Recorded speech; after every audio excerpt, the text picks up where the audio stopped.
morning. It is Monday, September 11th. We are here at the LA Fire Department's training center where the 9/11 Remembrance Ceremony just ended. I just wrote up a script and we will be following this hopefully for 12 o'clock. So we kind of have to move our butts for this one. Awesome, thank you so much, I appreciate it. All right, bye-bye. All right, cool. So working with reporters, obviously from different news agencies or stations, you just build a friendship with these guys after you run into so many events and covering kind of the same stories. And so every now and then we like to throw each other a bone and help each other out, because there's going to be at some point during your career where you're going to need help, and if you can offer, that'd be great, and vice versa. It's just a friendly thing to do.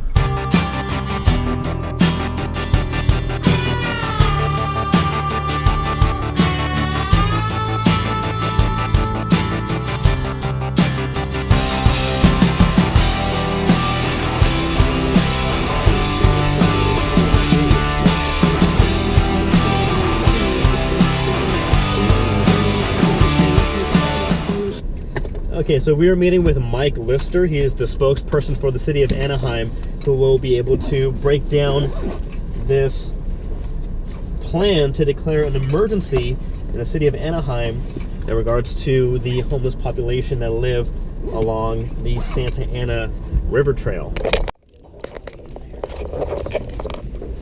There's a council chamber. Now, I've gone to the Anaheim Police Department numerous times, but this is my first time here at Anaheim City Hall. Really? Yeah.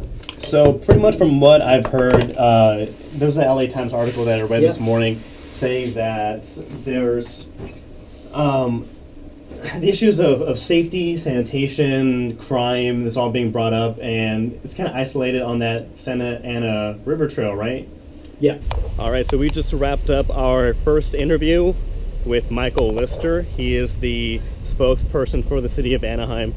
Now we're gonna head over down to the Santa Ana riverbed where the homeless are at, and there are apparently volunteers with the nonprofit CityNet that has partnered with the city of Anaheim and the county of Orange County to help provide services or provide any help to the homeless population. So that'll be our next stop. All right, so we are right across from Angel Stadium here in Anaheim.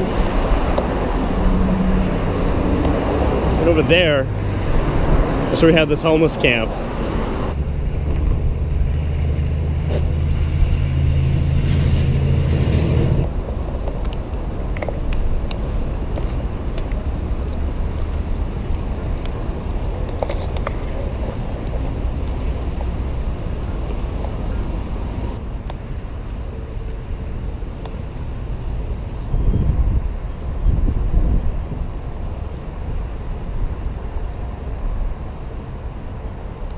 Yeah, so the homeless here, you know, they've really developed or made a lot of developments, as in expanding to multiple tents, finding tarps, and as we passed by a lot of camps, including this one right here, you see fencing as if this is a normal town, normal home, and a normal neighborhood.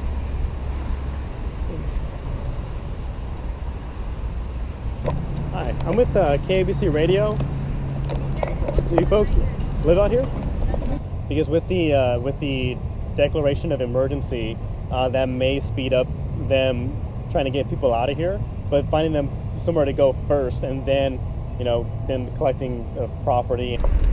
Okay, so we're just leaving the encampment right now, and this story will air this afternoon, but we're also putting together a longer length feature, which will be about a minute long, that'll most likely air Tuesday morning.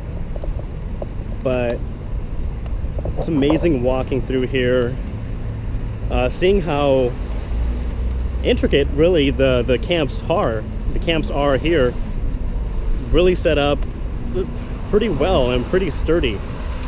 They seem to be, even though they are tents and put together with tarps and string,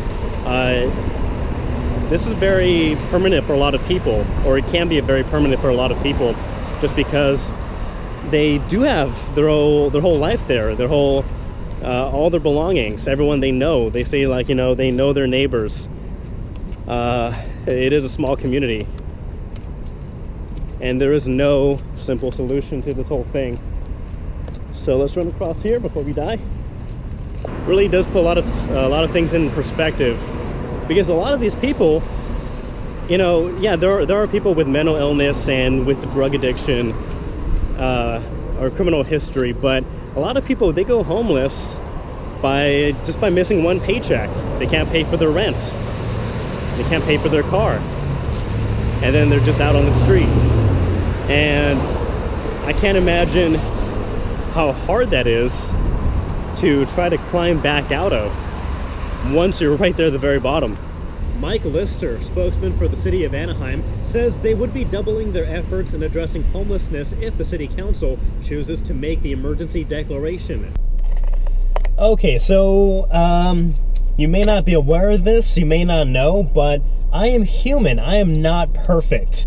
And when I was over there on the Santa Ana River Trail to interview people, the homeless people who were living there with their camps, I was, you know, obviously recording them and using my microphone and recorder, but one of the settings on this wasn't set properly, and all the interviews I did on the riverbed, gone. I mean, they're there, but you can't hear anything because it was picking up this microphone that's on the actual device. And so I have no good audio from those people living along the river trail, so I will be going back over there and try to find more people who would be willing to talk to me for this story. It's just frustrating.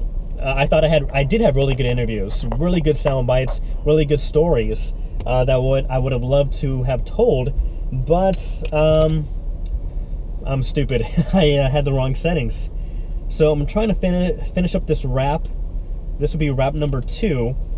And as soon as I'm done with that, I'm going to head back to the river trail and get those interviews because I need them.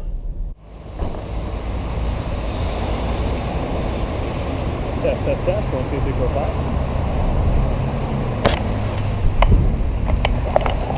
5. I'm cleaning it right now. How long have you been here? I've been here since January. I came to get schizophrenics that come and stay with me, and they come to me. I don't know why. And they're drawn to me like flies. It's crazy. My name's Frank Robles, and that's Mary Bridwell, my fiance. And we're with, God gave me a ministry called Riverbed Ministries. And God said that people come out and they feed out here. They bring food for people, but that's the physical food they need, okay? But they also need spiritual food. So that's what God put in my heart, to bring spiritual food out here also. Jesus, lover of my soul. Jesus, I'll never let you go. You've taken me from the mighty clay, set my feet upon a rock. Now I know I love you, I need you. Though my world may fall, I'll never let you go. My Savior, my closest friend, I will worship you until the very end. Now, that was pretty cool. Father Frank, he comes out here every week for the past 9 months with his wife and brother to provide water, cookies, clothing, and the Word of God. I'm not a religious person, but he made a lot of great points, and I've always felt that way, where if people are able to use God as a reason to either stop a habit, kick drugs, or to turn their lives around, I'm all for that. If people look to God or anything to try to better themselves, it's a good thing. It doesn't matter how they go about doing it, as long as they're not hurting anybody else. And Father Frank and the rest of his crew seem like really, really good people. not only are they spreading the Bible and Jesus, but providing water, providing food and clothing. So that's those are some good Christians, actually providing and doing the work that the Bible, parts of the Bible, preaches.